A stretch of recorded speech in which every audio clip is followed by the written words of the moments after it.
Part 2, session 2. So the person who is recording knows that. Okay.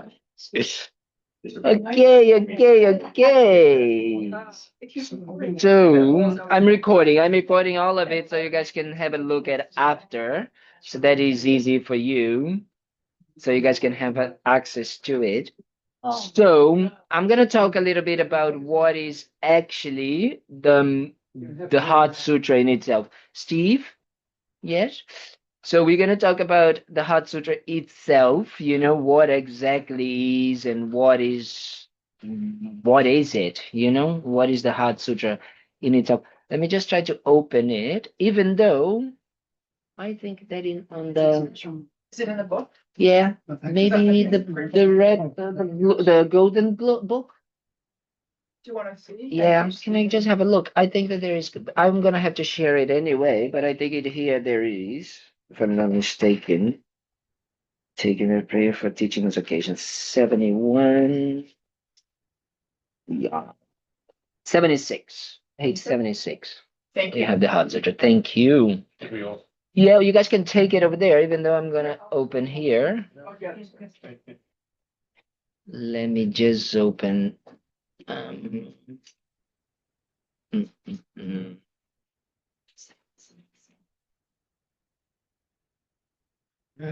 Heart Sutra retreat. There we go. You do. I think he's gonna find it. Yeah, I'm gonna try to put it on the screen, and like that we can share. But let me just put it into context about the Heart Sutra itself, right? So first, the word heart, it's a good word to translate, but actually the main idea, it's called the essence. That is why it's called the essence of the Buddhist teachings. Okay? Why the essence? Because as we were discussing previously, it is the development of this wisdom, of this correct view of how things do not exist and how things actually exist that cuts through the root of the problem, which is the wrong view that we have now and the not understanding of the correct view. Yes? Does it make sense what I just said? Yeah. So that's why this is the essence of the Buddhist teachings. So we say that the Buddha, for 40 years after he finally got out of the starving part of his, spiritual path, and he really meditated and he achieved what we call enlightenment, then he stayed for 40 years teaching. And all of those teachings that we say that he gave 84,000 teachings. All of these teachings have the essence, or the essence of all of these teachings is to teach that correct view. So we have what we call the prajnaparamita sutras. What is the prajnaparamita? It means that it is those teachings that are based on understanding and talking about how to develop that correct view. Yes? So this is the main aspect. And what it is a sutra? So a sutra is the teachings of the Buddha in accordance of what the Buddha thought. The sutras are not the written teachings of the Buddha, because the Buddha didn't write anything at his time. But all of those teachings were heard, listened by the followers of the Buddha. So after the Buddha passed away, they said, we need to keep that. We need to write it down so we can be, so we're talking about 2,500 years ago. Like written things are not very popular or not, but they had that idea. So they came together, 400 of these followers, and they had sharp minds, and they all recited those teachings, right? So that's why all the sutras, they start with, thus did I hear.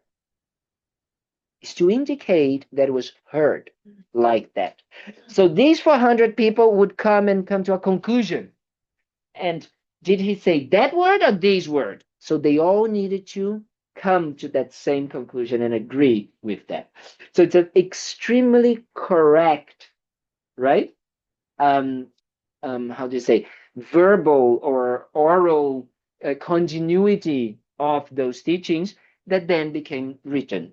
And it was written in what we call Pali and Sanskrit. And then most of these teachings were brought to Tibet, and then it was translated into Tibet. And then when those teachings were lost, and even in places like China as well, right? So when those teachings were lost in the Sanskrit and Pali language, some of these teachings became the original version that they had, because they lost, came from the Tibetan or the Chinese. And now all of them are being translated nowadays into English and different languages, right? So some of them, they are still being translated straight from the Pali and Sanskrit, and some of them from the Tibetan and the Chinese. Does it make sense what I just explained? Yeah. So it is said that those teachings, they are talking about the essence of the Buddhist teachings. So the essence of the wisdom, of the development of wisdom. And why they are called, I'm going to be a bit technical here, they are called definitive sutras, because they talk about they explain the essence of the nature of how things are. And that there's no discussion. They are not interpretive. Interpretive,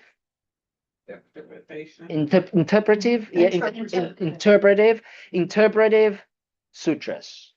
Interpretive sutras means that you have to interpret. Very good word. Interpret what the meaning is. Here, there's no need for interpretation. Here, the Buddha is describing what is the nature of how things are, the absolute nature of things. Okay? So, but it's important that we understand that it's a sutra that actually, it's a series of sutras, let's say like that, the prajnaparamita sutras. Okay? Prajna means wisdom. Prajnaparamita means kind of like sutra, right? Or kind of like paramita, also perfection. Actually, prajnaparamita, that is the Sanskrit name. Prajna, wisdom, paramita, perfection. So it's the sutra of the perfection of wisdom, how to perfect wisdom, right? It's telling you. So you don't need to interpret anything, just follow it. Let's say it like that. So, but they said that the Buddha taught these in different lengths. Okay, so 100,000 verses, 20,000 verses, or the Heart Sutra, which is just the essence. So that is why the Heart Sutra has these different meanings of saying that it is the Heart Sutra, the essence sutra, because it talks about the essence of the Buddhist teachings, because it is the essence of the Prajnaparamita series of sutras. So it's just talking about the same thing, but in a more condensed way. So to be really the essence, right? And the other sutra is 100,000 verses. It's a long sutra, right? Did you read it? Did you read it? They don't have it yet translated entirely. I've read it, some of it in Tibetan, but my Tibetan is not good enough for that. But they have it, they're still translating it, right? Because can you imagine, it's if it is 100,000 verses in Tibetan, in English is going to be 300 verses, right? Because we need more words and more words to describe things, right? In Buddhism, in Tibetan, the words are very precise in what they are actually wanting to.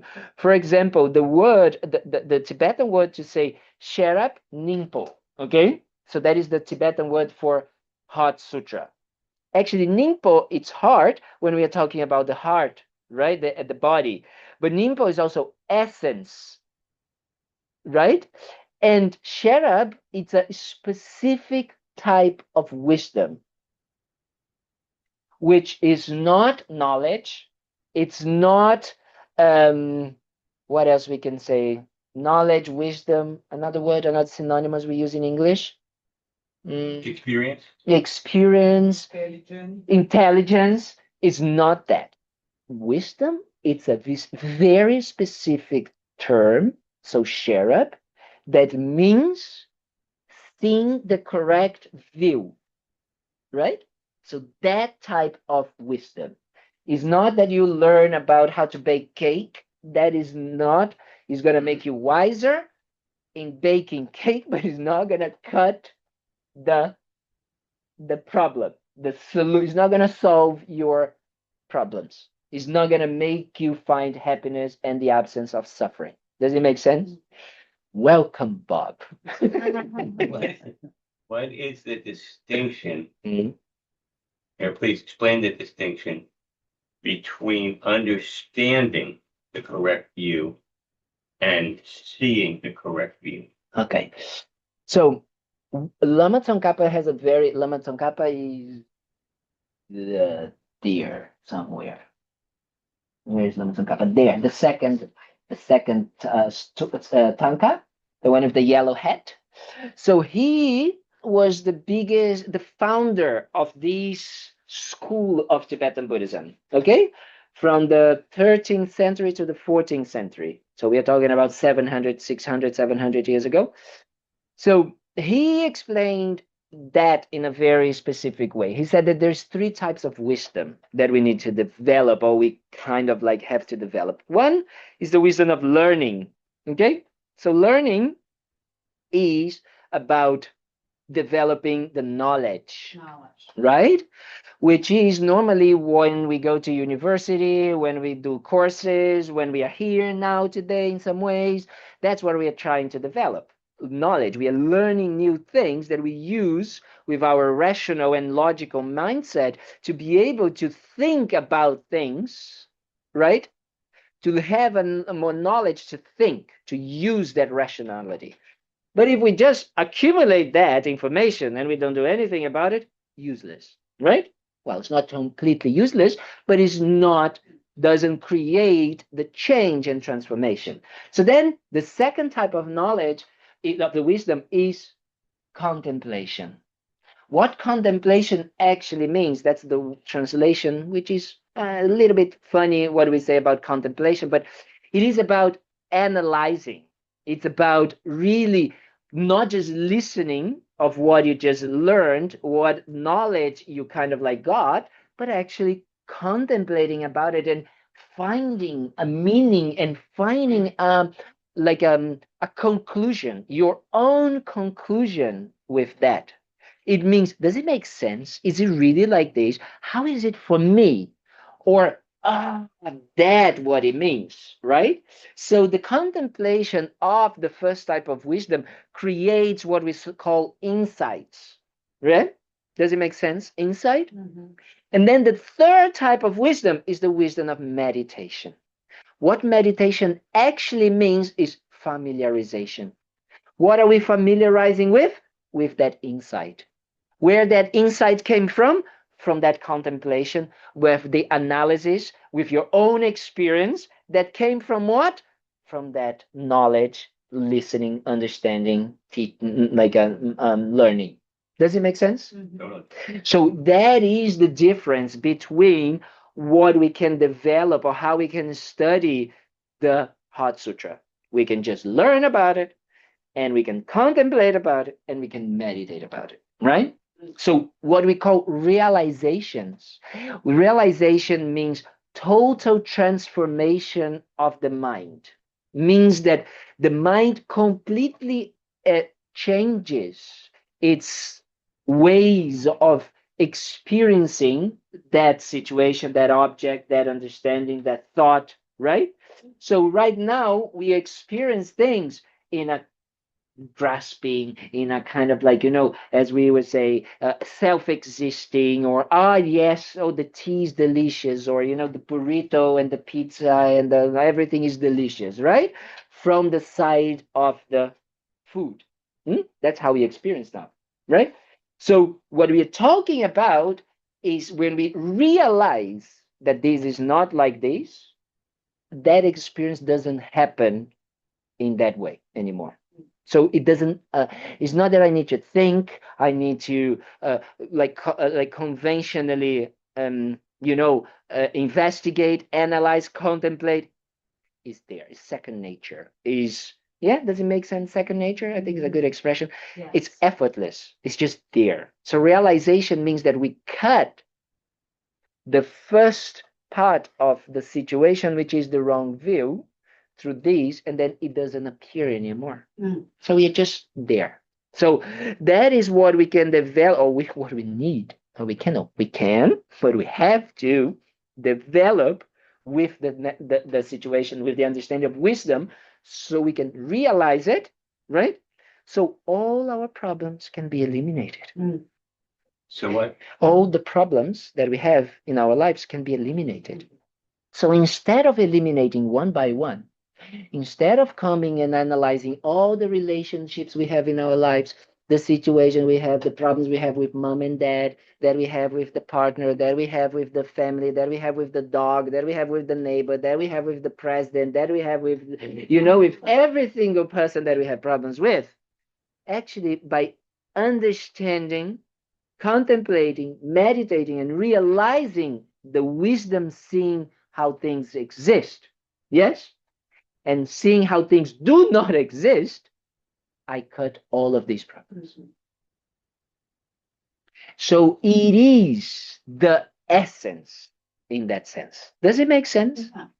So we say in Buddhism that we have two main ways to deal with problems: temporary antidotes, yes, and ultimate antidote.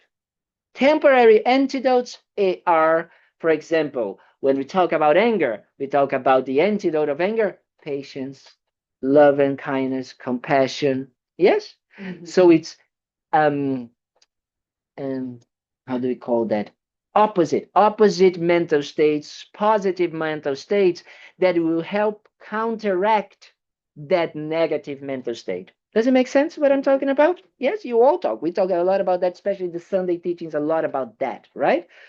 That is great. And these already, if we can apply, your life is going to be 100,000 times better. But those problems might still continue to appear. So maybe it's not the neighbor, it's going to be someone else, right? So we need to develop those mental states to stabilize them so that even when those things come up, we have the antidotes to apply immediately. So we have our toolbox ready and we know exactly what to do. Okay, here, patience. Oh, okay, here, impermanence. I'm going to think that everything's changeable, right? I'm going to kind of like use all of those tools of kind of love and kindness and compassion and patience and, generosity and gratitude and kindness and all of that to stabilize. Does it make sense what I'm talking about? Yes? So these are temporary antidotes. The only absolute, long-term, absolutely bulletproof type of antidote is the correct view.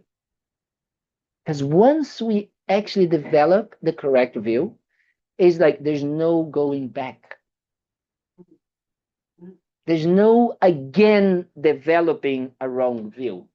Because I see how things are. I cannot unsee. Right? That already happens in our daily lives. If you already start to listen to what we've been talking about these weeks, these months, these years, already, I can say that, wow, we've been talking for years now. We can say that we already start to see that even though our minds are very habituated in a certain way, we know inside of ourselves that we are wrong and we kind of like didn't. We know. When we are angry at someone, even though in the moment we might be in the heat of the problem, afterwards we are like, oh no, I know the person actually didn't really wanted to hurt me. They were just really, actually doing that because of their mental state. Because we saw that parts of the truth in some ways, right? So it's impossible now to not see. Does it make sense what I'm talking about? So can you imagine using it in a subtle way, such a subtle way that actually the mind doesn't see the difference between the clouds or understand that the clouds are just clouds. They are not the truth. They are not our kind of like the nature of our minds. And the nature of our minds is pure, clear, clean, spacious, and we live from that understanding. Does it make sense? So that cuts completely. Yes? Yes, sweetheart. But I'm just wondering, when I get glimmers of that insight, that's wonderful. Yeah. But it's very unstable and Yes. it's very short-lived, Yes. you know? Yes. But the afflictions are very strong. Yes. So I can have an insight into compassion and Mhm. emptiness in regards to somebody else Yes. and open my heart to them. you Yes. know? But then they'll do something else, Yes. you know, or I mean, that's my perception. Yeah, yeah, yeah, you yeah, know, absolutely. It's a mutual thing. Absolutely. And I can still say, okay, hold back, don't do anything to make it worse, but those afflictions are still there, That's it. you know? That's it. This is exactly, it's very good you're saying that, because then I can start talking about something that is going to be a little bit further when we talk about the mantra. There is a mantra in the Heart Sutra that we talk, and it's explaining exactly what we just said and what I'm going to talk about. Because it's not about just understanding conceptually, right? As we were saying, the first type of wisdom, just learning about something. We need to contemplate about it. And can you imagine? Like our lives right now, everything that we do is contaminated by this wrong view about how things work.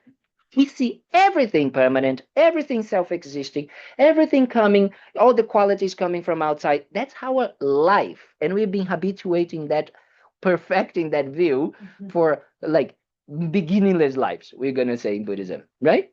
So it's very stuck, it's very glued to who we are, everything that we do.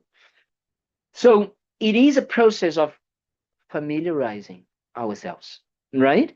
And that is exactly what we call, that is the path, the spiritual path, when we start to develop that wish, right? When we start to understand that actually, as I was talking to Leah in the example that we gave before, that actually everything that we do is contaminated by this wrong view, and everything that everybody does,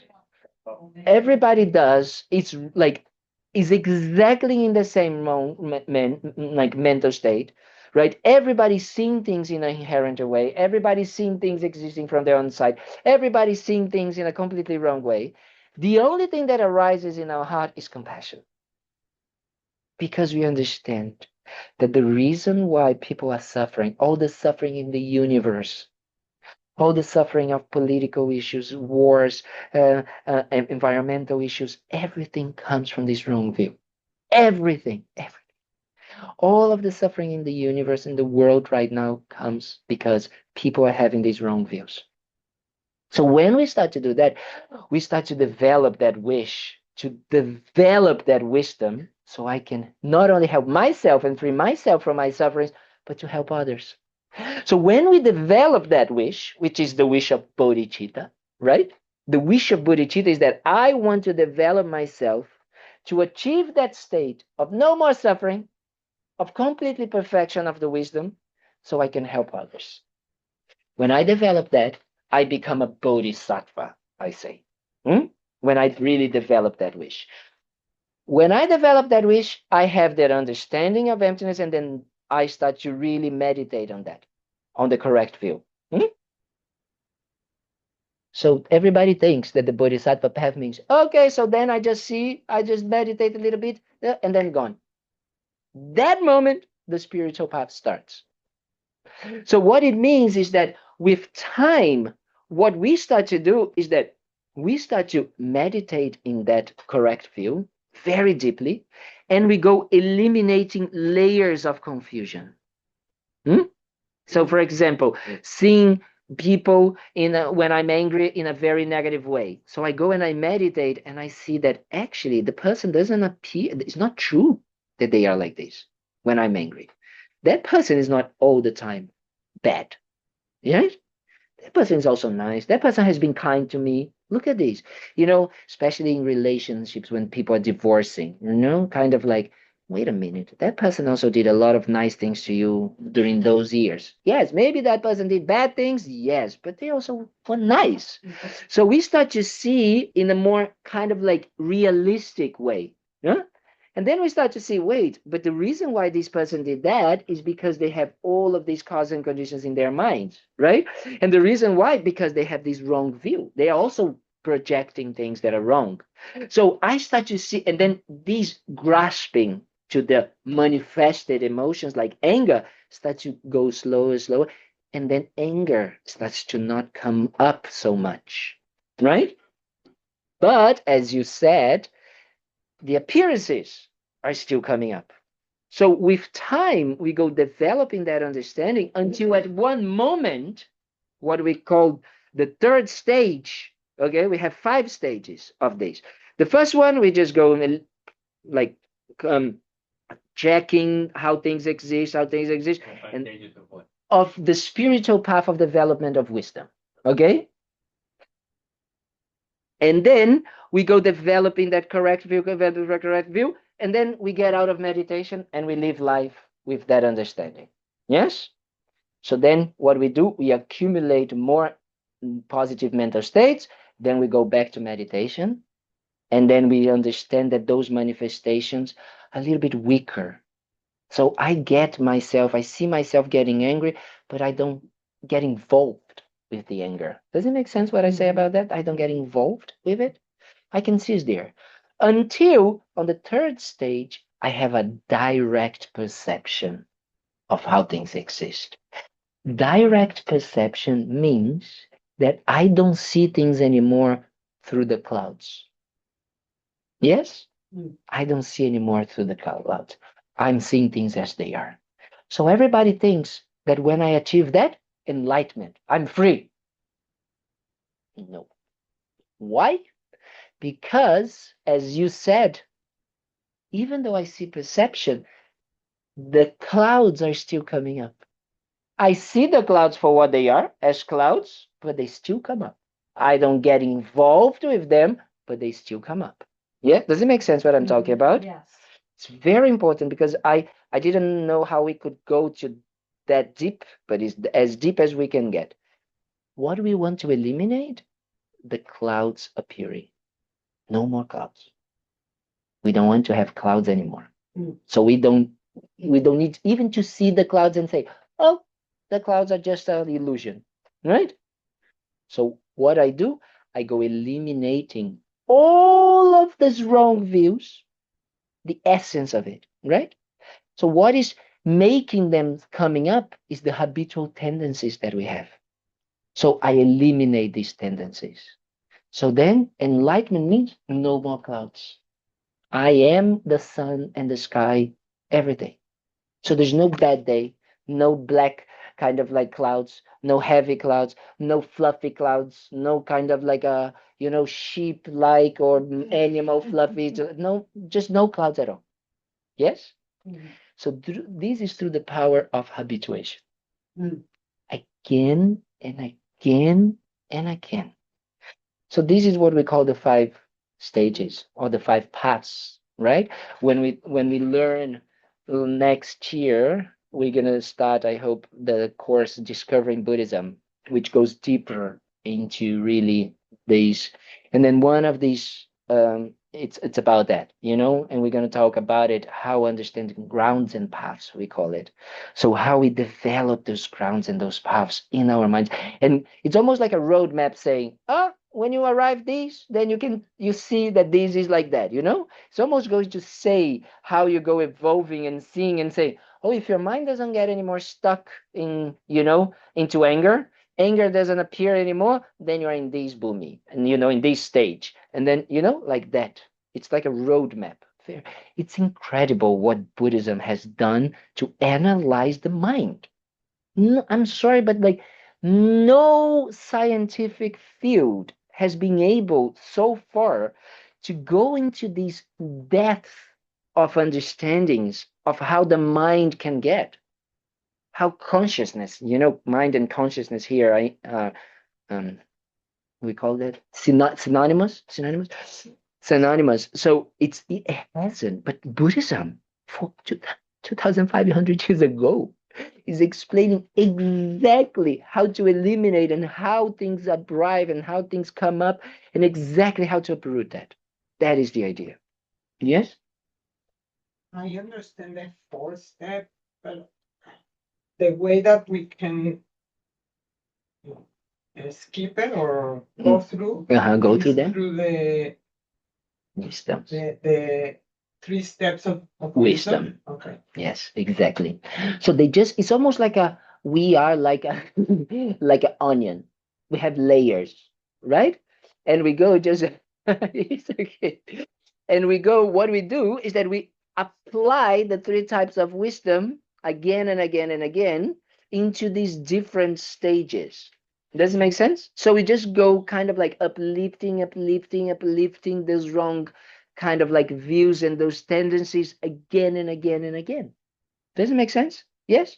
But just deeper, and we go deeper, and we go deeper. It's like in our lives. We think that is like, oh yes, I'm having problems with this person, and then we start to see a pattern that we have. And then we start to understand that the pattern actually goes into this situation, right? Oh, it's because of this. And then we go even further. Oh, we go further and further and further. So instead of going only in one lifetime, we go into the emotion, to the mental state, mechanics, as I like to say, right? So we can uproot it. We can eliminate that. Yes. So, in the process of observing one's own anger Mm-hmm. when it arises, Mm-hmm. with the intention of pausing Mm-hmm. and not getting attached to it, Mm-hmm. is it the familiarization of it more and more and more and more and more that leads to the development of the uprooting? There's 3 ways that we mainly can deal with anger. I'm just talking about the uprooting. The uprooting is going to be with only with the development of wisdom, which means seeing the nature of anger and the nature of the mind that is that is where anger is arising. It's the only way. Because if otherwise, if I go and I use the antidotes for it, right? So if I practice patience or kindness or love or compassion, I am just subduing or transforming, let's say like this.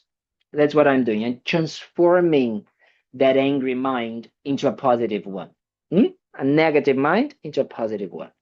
When I am observing and watching the nature of that mind, when I start to observe that anger, it's a wrong mental state, it's a mistaken view, and not because it is just projecting negative emotions into it, right?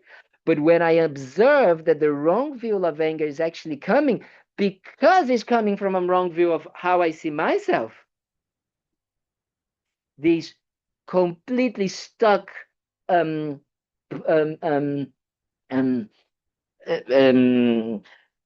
permanent, fixed, condensed, individual idea of myself, when actually I am a bunch of parts and situations and momentary changing nature, right? That's how I am. That's who we are. We are momentary change. We are all the time changing. We are not fixed. A word that I like to say, static, right? We are not kind of like we are, static means changing. Isn't it static as well? What do you mean? Static, stay still. Yeah, so that's it. We are not still. We're not static like that.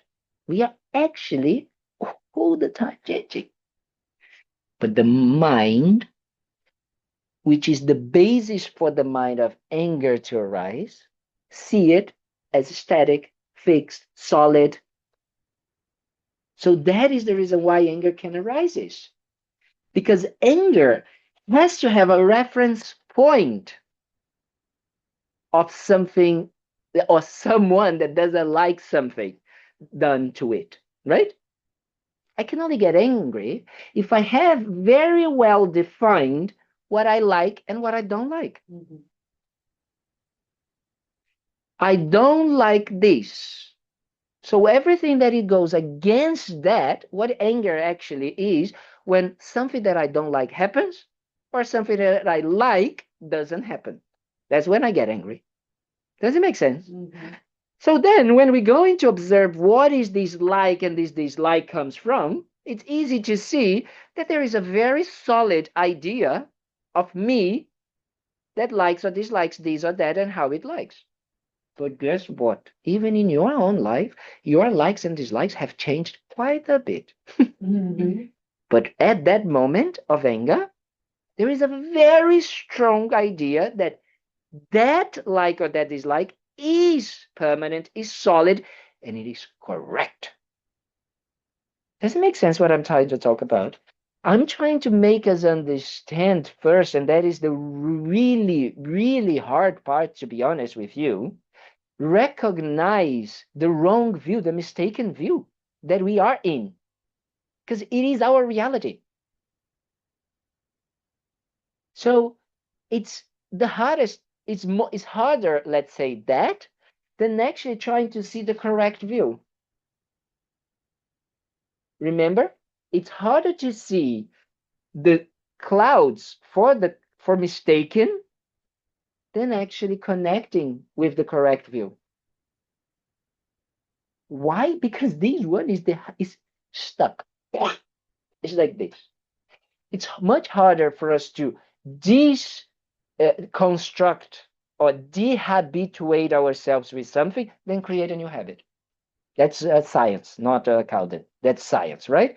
2 weeks doing something, we create a new habit. 5 years of undoing something, we are still with the habit. It's much harder to stop smoking than start smoking, isn't it? Yeah. Do you understand? That is the point. Because the brain has the possibility of doing it, but it's very, very stuck. The habitual pattern. So that is what we need to really start understanding. Okay?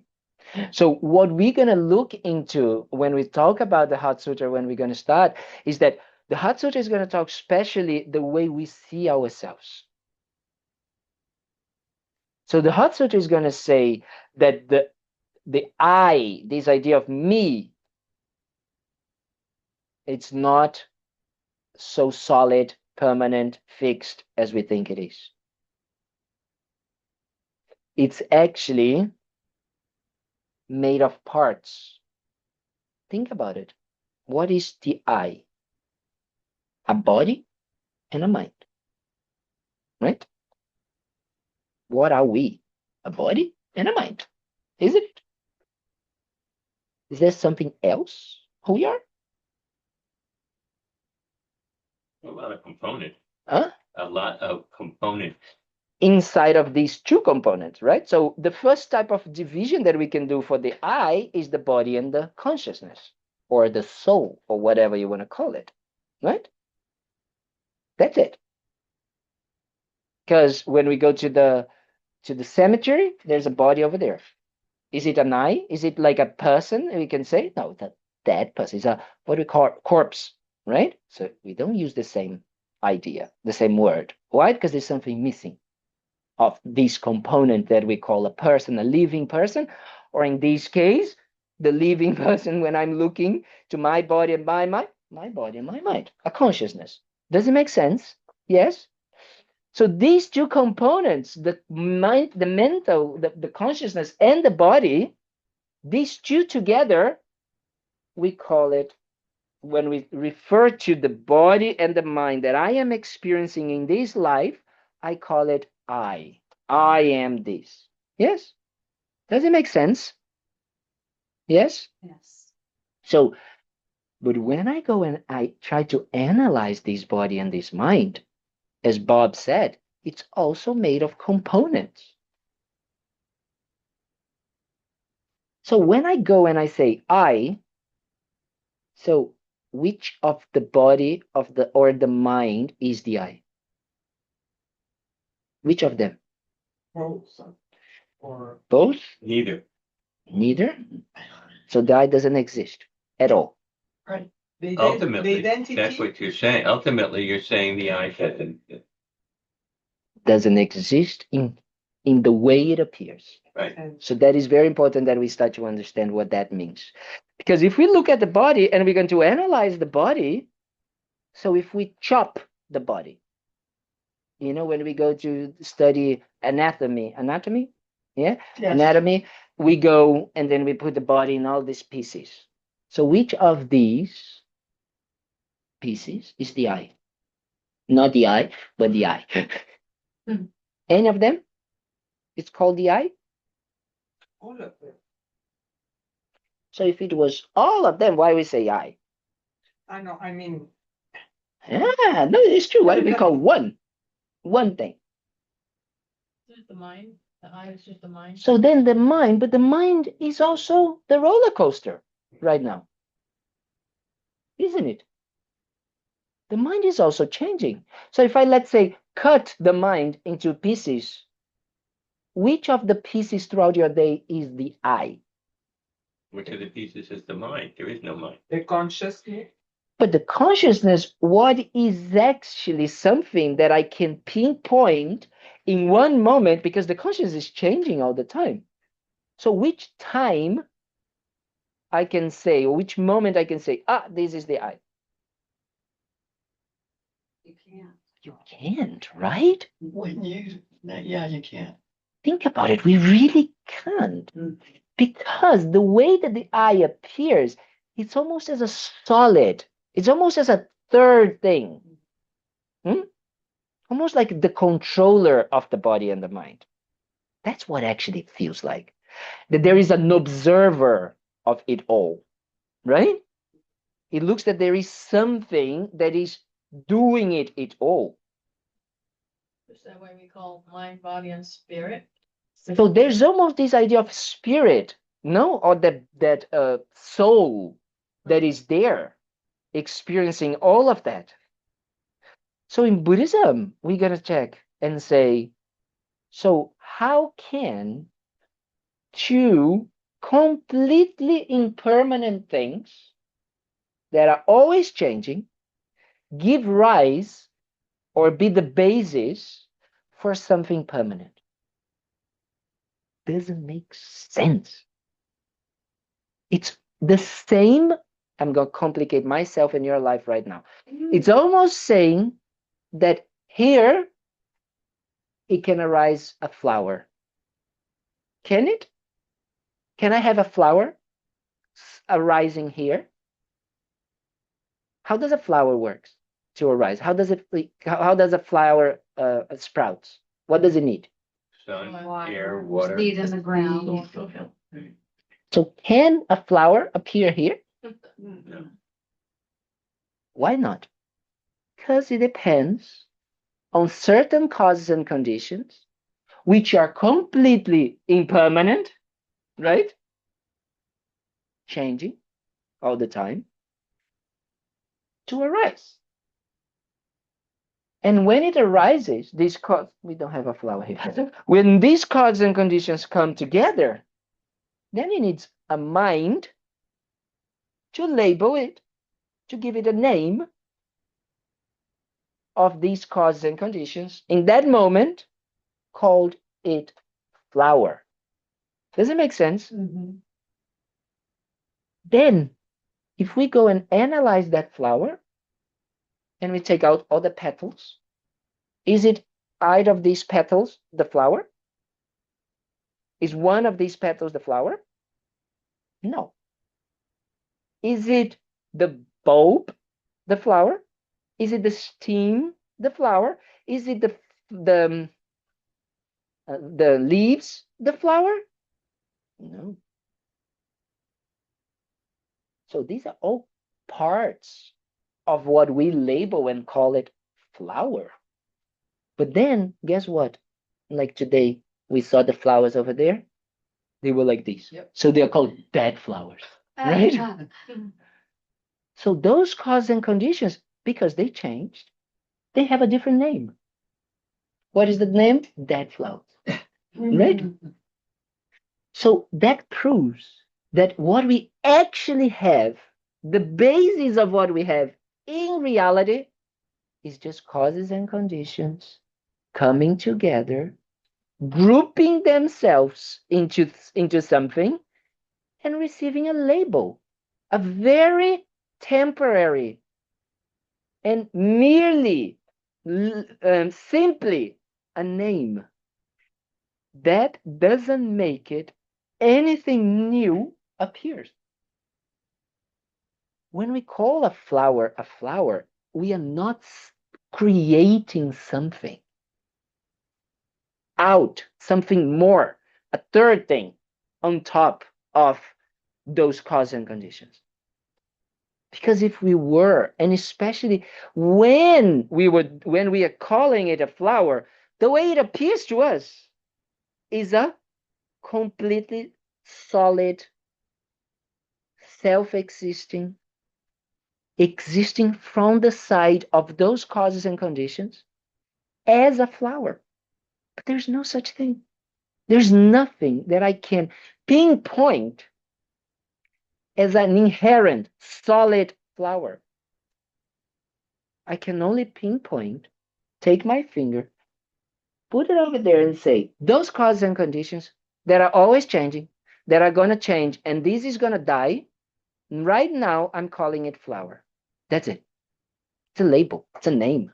It's a categorization of cause and conditions. That's it. I don't create anything new out of it. I don't create anything inherent, anything self-existing. I don't create anything. Is that the way that it appears to me? No way. The way it appears to me is absolutely self-existing. Why? Because the moment that I see flower, it comes to my mind immediately, like, don't like, pleasant, unpleasant. I want close to me, I want far away from me. Because I believe that the qualities, the like, the dislike, the beauty, all of it, it's in there. Doesn't make sense what I'm talking about. I know it's a bit confused. It's subtle what we are talking about because we are analyzing something that we don't analyze. We don't question. We just kind of like say it for sure. It is like this. So what we are just trying to say is that we are actually taking responsibility and saying everything that I am enjoying about the flower actually comes from my mind. So who has the power to actually enjoy everything all the time? The flower? Because that's what we do. We need to think, if we believe that all of it is in there, I need to have flowers all the time, all day, 24/7. And guess what we do? That's exactly what we do and what we believe. Right? That's why we live the way we live.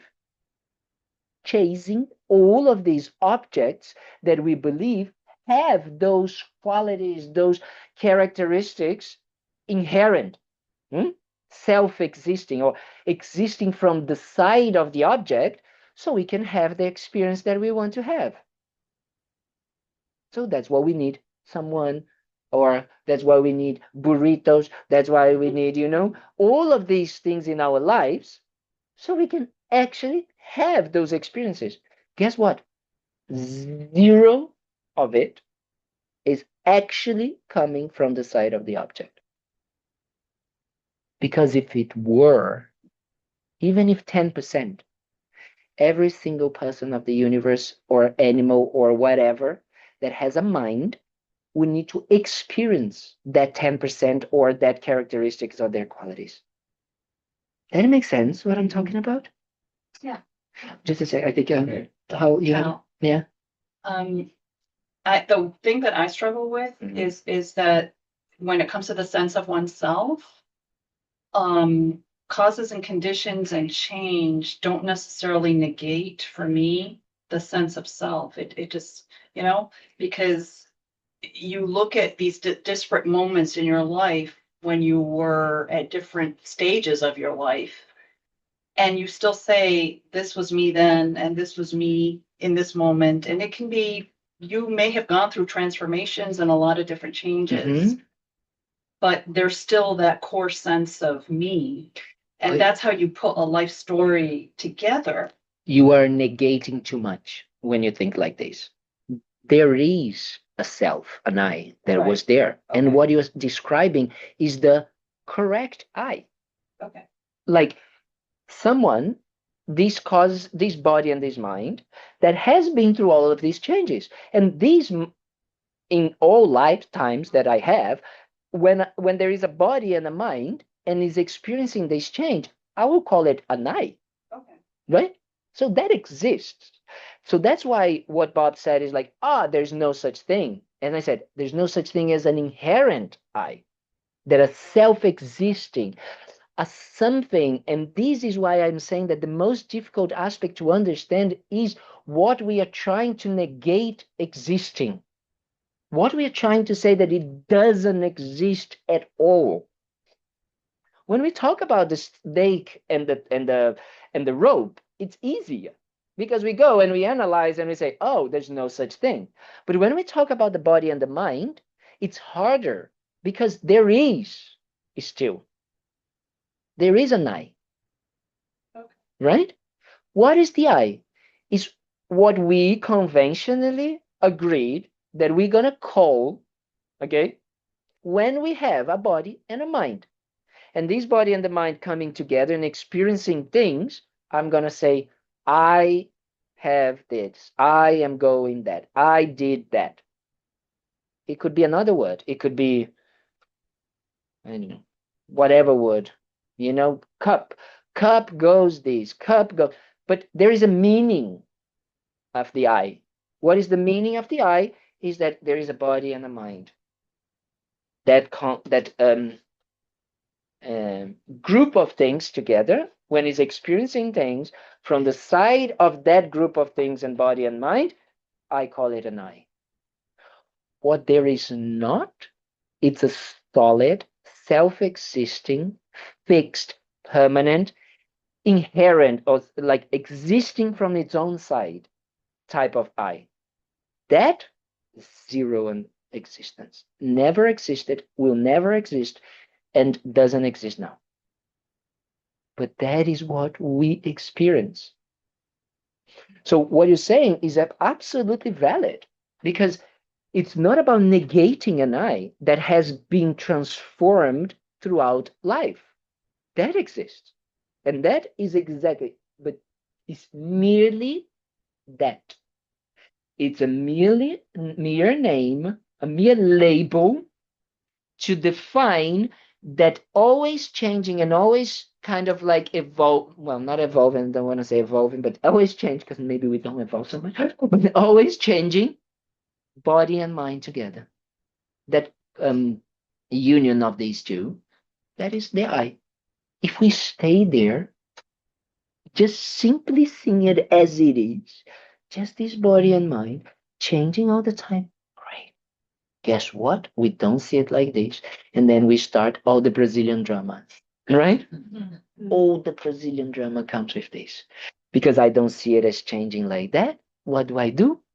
I grasp to that as existing inherently, permanently, self-existing, existing from its own side. Because actually understanding cause and effect, understanding ever changing, is understanding freedom. If I change things, I change myself and I change my experience. What? It's amazing. So when I feel, I'm depressed, if I am depressed right now, or if I'm anxious, wow, if I understand that this is just cause and conditions, I am not like that. I'm experiencing it right now because of cause and conditions. So let me check the cause and conditions, because if I change, then depression goes away. Does it make sense? Yeah.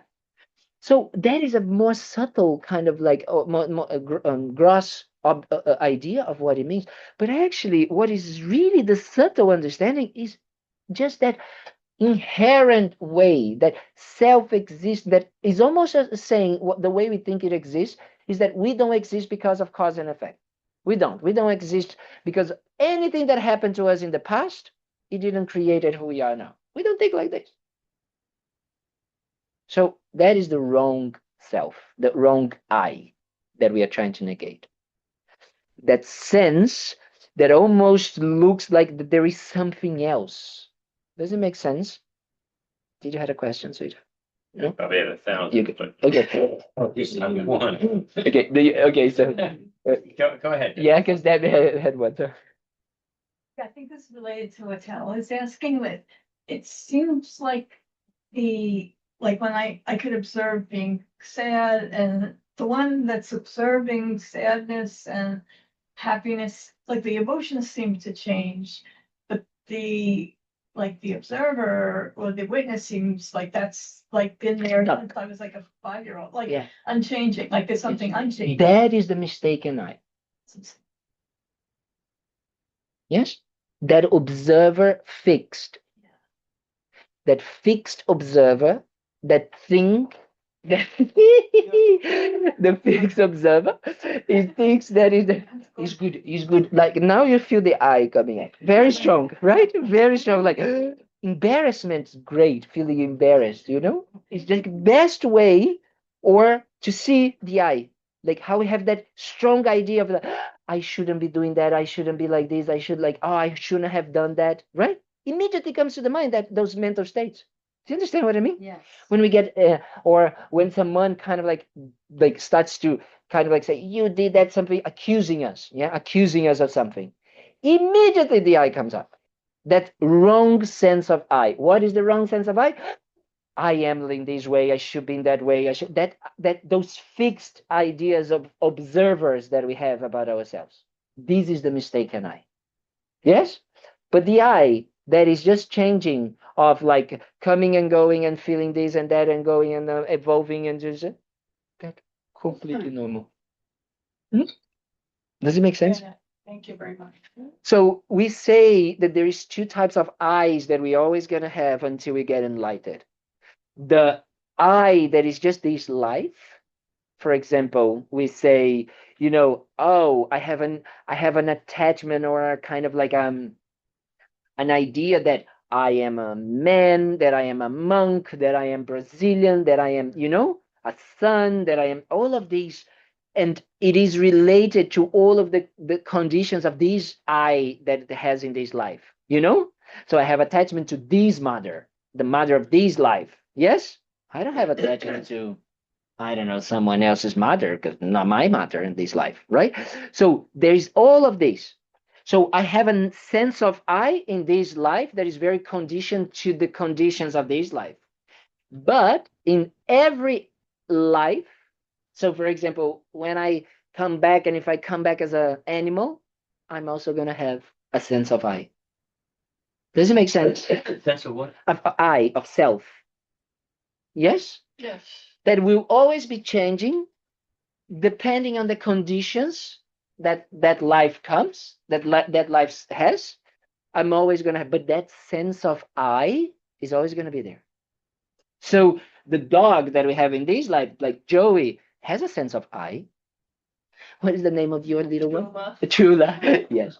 Chula has a very strong sense of I because she makes pee-pee here in the center one day. So, and Kaka as well. No, they make too. Yes. So that means that they also have a sense of I in this life. So, for example, they are not going to protect me. They don't have attachment to me because they're not, but they have attachment to you, to your son, because they are the ones who take care of it. Right? Does it make sense? Mm-hmm.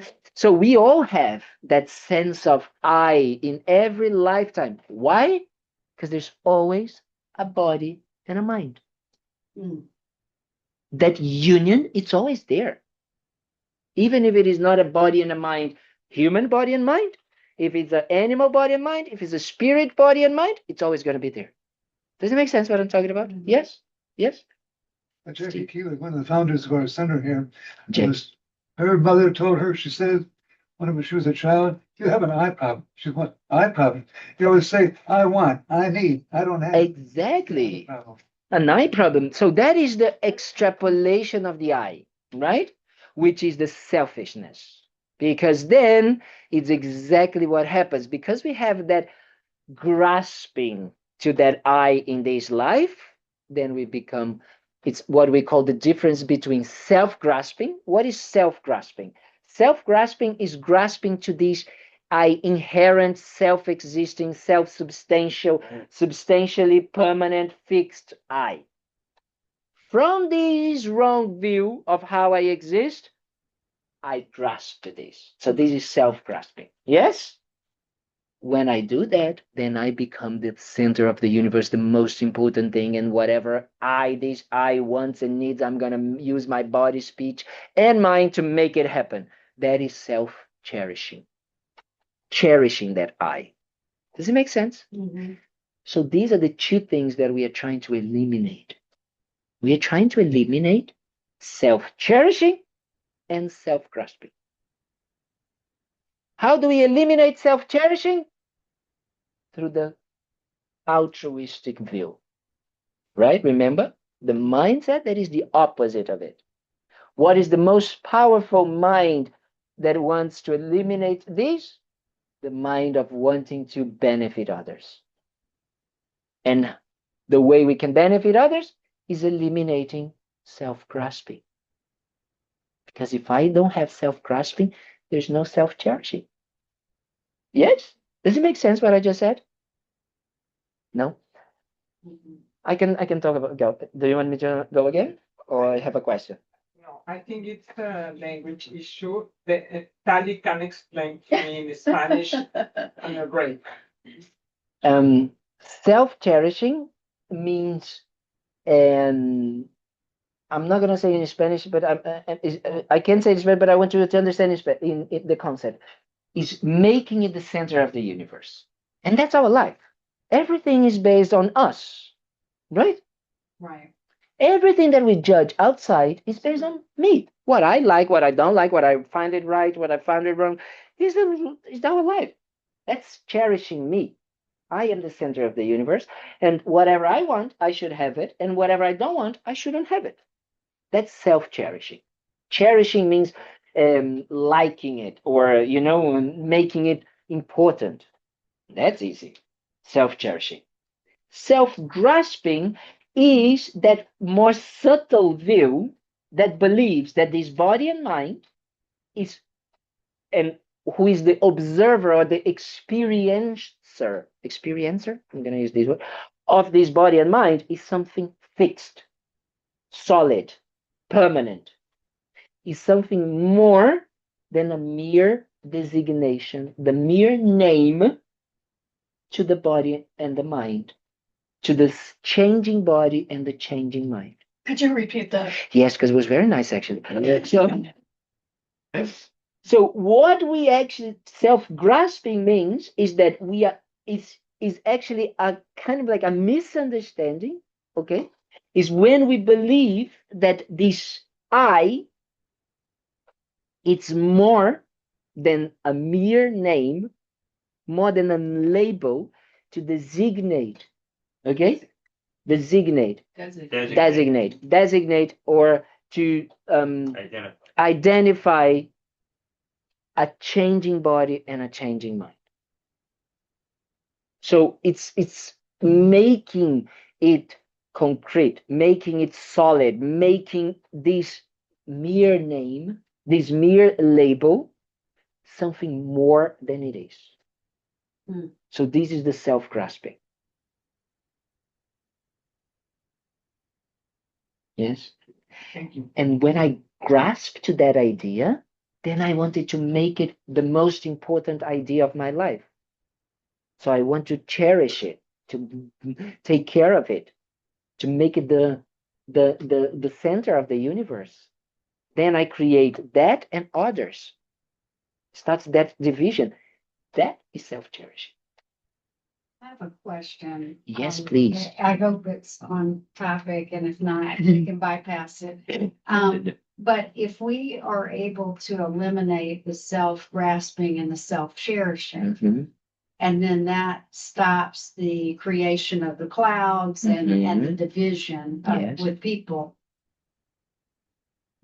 you know, you hear so much nowadays about toxic people and toxic situations, then does that, I guess, change the view of even looking at something as behaviors that are toxic? And if Absolutely. it does, then How do we do live you life? keep those people around in your life? Yes, you do. Why? Because what we are actually transforming is that we understand that, as I said to Tal later, earlier, that when we start to understand that we are equals, all of us equal, exactly the same in work, in processing, in functioning in these self-cherishing and self-grasping ways,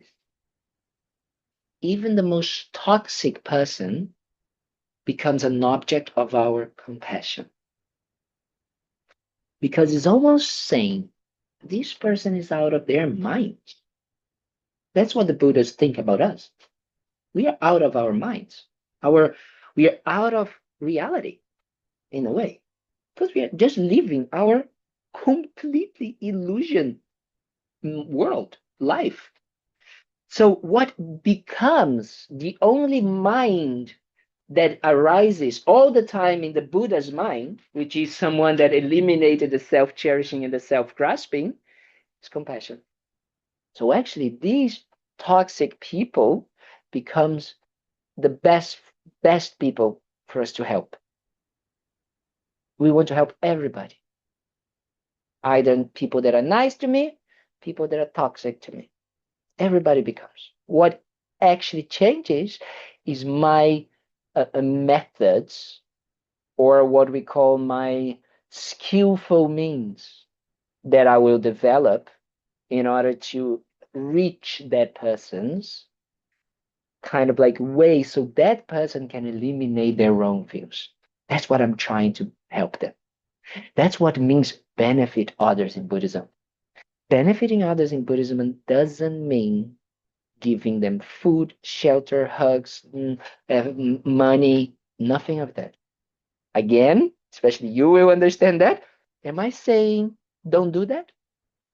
Am I saying to you when I say that, don't give food, don't give shelter, like, because then people are gonna say, you have no idea, I went to this talk and this monk told me, to be like nasty to everybody. It's not about that at all. I'm just saying that doing that, it's not the main goal. It's a method, if we think it is a method, to help ourselves and the other people to do what? Eliminate that self-grasping and self-cherishing. Because this is the issue. What if they don't want? Then you develop patience. And that's why it's so important in Buddhism, in this moment when we start to develop that, understand the continuity of the mind. It means that if we have to come back again and again and again and again and again until this person starts to understand it, we do it. And we do it with a smile, happy that we are able to do that. Because we are free. We free ourselves. So actually coming back, as I said in the beginning, the first thing I said today, you think that I just think blah, blah, blah, but I pay attention to what I say sometimes. But what I said was about really, really, like really understanding, right? Our own minds. Because what we are saying is that we will do it gladly with a purpose. Because doing it is going to make us happy. Because remember, I talked about not having purpose. We think that, we are purposeless. We don't have meaning in life. Remember we talked about that, about not having meaning? I said that is recorded. So we can, it's about not having purpose. That's exactly what our purpose and our meaning become. Helping others. So when we do that, we become the happiest people in the planet. Wow. And because we eliminated our self-grasping, and especially our self-cherishing, which is the which is actually heavy and make our lives horrible, right? Then we are boundless. We are like limitless, giving ourselves to others, and we are so happy doing that. So happy, so happy, so happy. So that becomes life becomes amazing. So it doesn't matter. So what we do, we develop skillful means. Right? What skillful means because when we have eliminated our self-grasping and self-cherishing, we have what we call the mind that is clear, pure. And one of the characteristics of this clear mind is what we call omniscience. What is an omniscient mind? Means that I'm gonna talk it in a funny way. We screen you and we know exactly what is gonna help you to achieve in life. Because right now I have no idea. Right now I can only think, guess. But when I have that knowledge, that wisdom in me, I have the wisdom of everybody because I can see it. So I can see, oh, for her, what will be better if she actually does this and this and that. And then for Debbie, it's going to be the opposite because her mind is different. So these are the 84,000 of the Buddha. He gave each person specific teachings for that mind. So that is why when we had Lama Zopa Rinpoche giving us life practices, people would come and they say, oh, because Rinpoche told me this and that. And then people would say, oh, but he didn't say that to me. Oh, maybe I should do that as well. And I would come to every single person and say, this was a personal advice. It's nothing to do with you. It's for you. Why? Because Rinpoche had that power, omniscient mind, to see what's best for you. Right? How do I know that? Because I experienced. When Rinpoche, sometime 2019, I'm in Spain, having a good life, in the center over there, in the top of the mountain, Rinpoche calls and say, you have life obstacles, you need to leave there. You're going to die. And I'm like, what are you talking about? And I almost had an accident and almost died. Because he had that power. So when you start to see and experience someone like that, you say, it's possible. It's not about me only. It actually works. So then life becomes extremely meaningful. Wow. Then you can do it for everybody. That's why Rinpoche never slept. 24/7. Think about others. If you do that 24/7, think about others, you don't get tired. There's no tiredness. Why? Because there's no inherent me there. There's only body and mind, and with this intention of helping others. So yes, let's use it. Like that. Does it make sense what I'm talking about? Yeah. So now one last thing on this is, so if we have these false perceptions of what a friend should look like, Yes. they should have these qualities and study this, or so now we eliminate that. Everybody has the opportunity to be a friend in my life. Or yes, this is because we call equanimity, no? On a subtle level, everybody actually just wanting to be happy and not suffer, which is the same thing that we want. So in that way, we are exactly the same, right? The reason why we call friends or enemies is based on what we want for that self-cherishing. Same with a partner, choosing. However, let's go back to something which you understand. It doesn't eliminate the concept of, socially speaking, friend. You're going to have people in your life that, because of the time you spend, the experiences you have, and all of that, you call them friend. So there is that word. It's a valid designation based on situation with that person. So there is a friend. What it does not have is a fixed self-existing something else than mere causes and conditions coming together. Why? Because that person can say something mean to you, and then she can become an enemy, or she can stab you in the back. Does it make sense? Yes. So there is a valid designation for that relationship, right? For that period of time. Does it make sense what I'm explaining? It's the same. It's like one of the teachers, and when because I have this very special teacher that he came and he participated. I invited him to come and give part of the retreat in Laudo when we were in the mountains now in Nepal, and he said something like I can't remember exactly, but I think it's like we get married with the angel, right? Uh-huh. When we live with the enemy and we divorce the devil, right? And it's the same person, Right, right. the same continuity of body and mind, right? Mhm. Exactly the same continuity. In the sense of course, that person can act differently, but it's the same continuity. And we label differently. The problem is not the label. There's nothing wrong with the label. It's the believing the label real. And believing the label comes from the relationship, from that situation, right? It doesn't. It comes from our minds. We are choosing to label love of my life or the worst person in my life. Does it make sense what I'm saying? Yes, definitely. These two situations, they don't exist inherent or from the side of that person. They don't. What happens is my mind labels it in this way. Yes, Mhm. it's subtle, but we go slowly understanding. Because now, in the next session, we're going to break now for lunch. When we have the next session, we're going to start reading the sutra. And when we read the sutra, we talk about that the I, the self, being the aggregates. Okay, they use that word, aggregates. Just to understand, aggregates is the same of saying the body and the mind. Yes?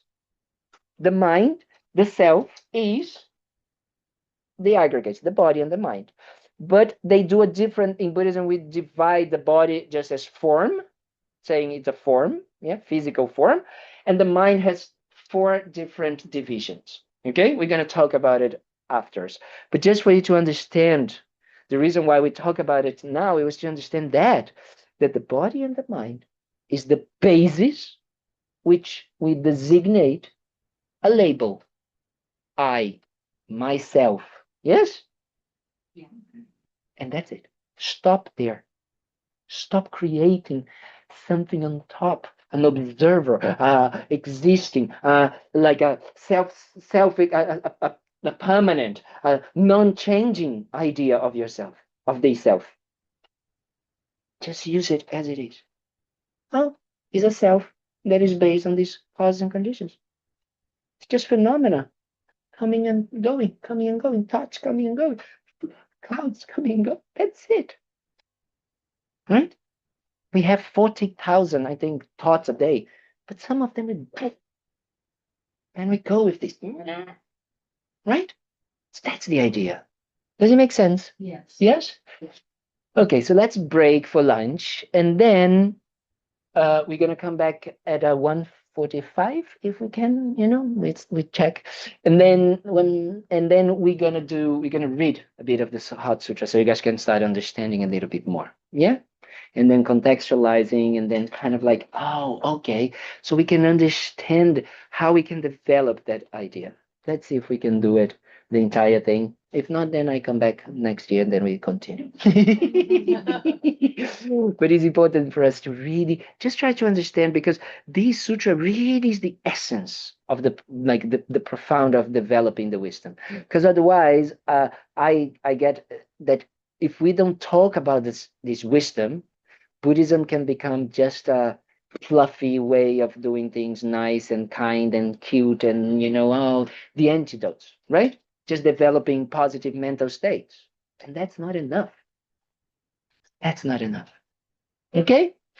Okay, thank you very much. We come back soon. So 1:45, is that okay?